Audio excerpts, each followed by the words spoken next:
box, and then here's the Secret of Mana real box, so you can tell the difference, right? And the only other one that I do have a repro of is Final Fantasy II. I'm still trying to find that box, but it's like $100 or more if you want to try to get it just by itself, and usually it's kind of hard to find by itself. So anyways, we got some more loose Nintendo games down here. This is one of my more expensive ones. I don't know if you guys ever played this, but it's called Felix the Cat. Hang on a minute, let me get this one here.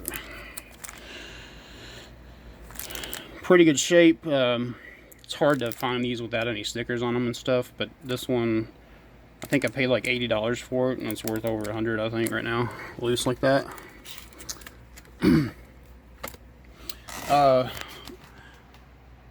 Now we have 360. I don't play this a whole lot either. I mean, I like Dark Souls. I played it on there, beat that, and then played like Halo and stuff on it, but not one of my favorite consoles.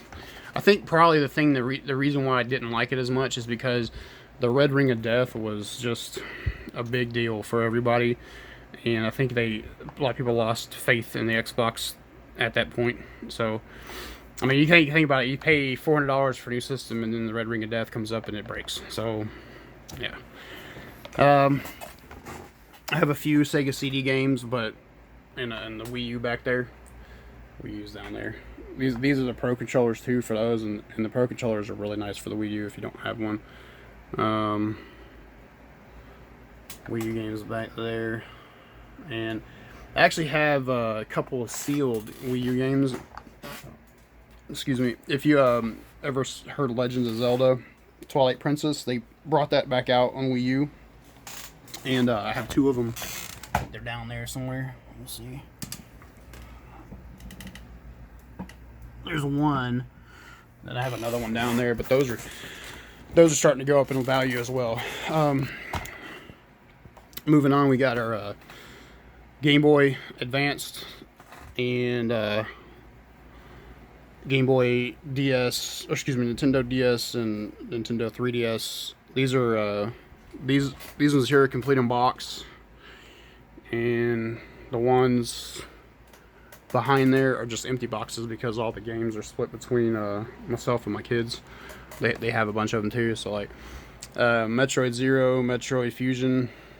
These are a couple of really nice, fun games to play that they came out with. I think it was Zero Mission, I think, is the remake for the Game Boy Advance, and that was the remake of the original game. So those were very, very fun. If you've never played them before, check them out. Next we have this Tab. I don't even know where it is, but these are like a kid's learning thing, and my kids had them when they were little, and then they got rid of them, and I just happened to find these games, and this one is sealed. I don't even know if they're worth anything, but yeah. Then you have some Virtual Boy games. This one's sealed, and this one is not sealed, but it's a Japanese version of the game. And I have a few more of these loose ones over here for the Virtual Boy. PlayStation 3. Have a lot of games for PlayStation 3. That console was just a great system. Had a lot of cool games on it. If you don't have one of those, you should get one because they are really cheap to come by now, and the games are really cheap too. You can get them at GameStop for pennies on the dollar. Complete unbox Nintendo games. This one, probably my most expensive one, is this one right here. I think this is like $300 at this point, and I think I maybe gave $100 for it. Castlevania Complete Unbox. Now, all these, when I say Complete Unbox, I mean that it has the box, the game, and the manual. That's it. All right. Anything else after that, I don't need. Like, some of my games have that other stuff, but I don't consider it a need for 100% complete unbox unless you just die hard to get it. It's like just the manual game and box is where I go. with it. PS3, I know it doesn't fit in there all that great, but problem with that was I had it over here, and it was overheating with the close proximity around all that stuff. So I moved it to play it and be able to play it on the big TV, because I have a Minecraft. I'll show you guys my Minecraft stuff in a different video. But I play Minecraft on that one, and I've been playing it for a while, and I've gotten like super addicted to Minecraft. It's a little ridiculous, but yeah, my kids got me going on that one, and I've really started to enjoy that. So moving forward, we got PS4 games. This one, Ease Origin, is a limited run that I still have sealed, because I got I wanted to buy that one sealed and keep it sealed, and then I got a digital one to play. So that game is really, really cool if you like the Ease games. Down here, some more PS4 games. PS5. I know this thing is really tough to get, but I gotta tell you, it's worth it.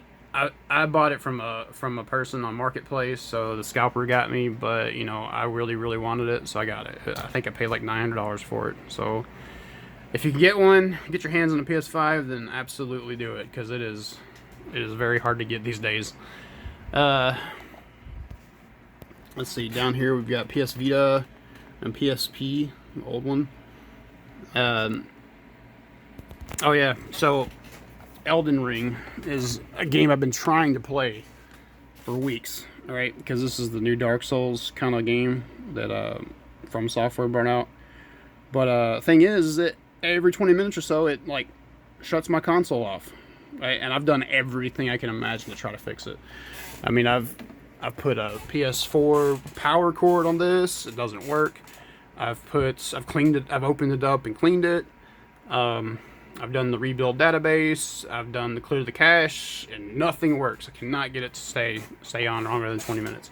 So I'm still trying to figure that out. I'm a little disappointed, because I really look forward to that game, and I can't play it. So, see, moving on, we got a few more action figures up there. Now this shelf is new up here, and I put that up there for my Super Nintendo games, but then I wanted to put the rest of my action figures up, so I took those down and put those up there, and put my games over on the other side that I showed you earlier.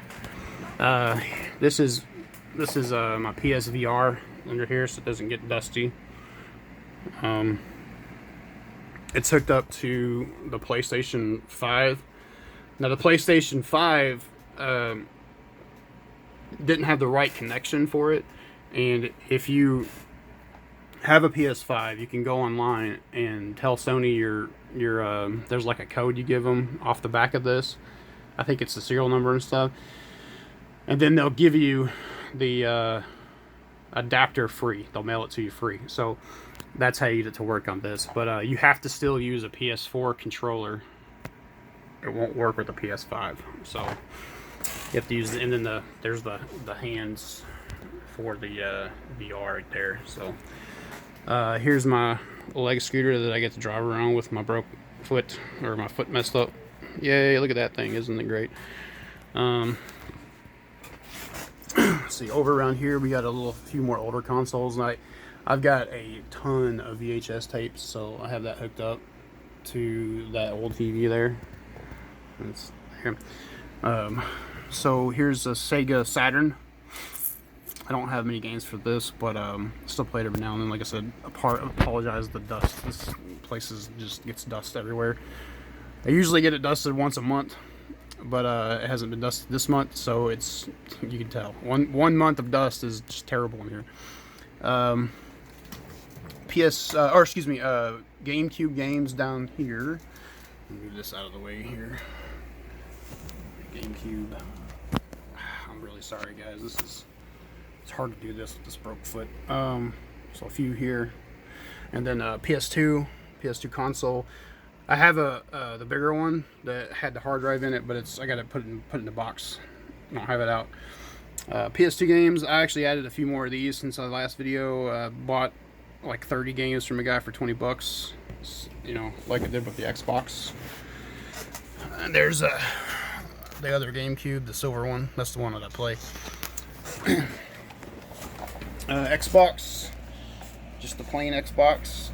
This is your your DVD transmitter.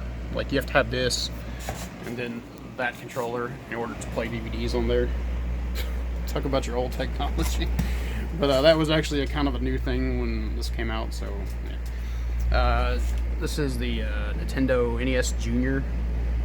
You know, it's the second model that came out. I got that hooked up to this TV also.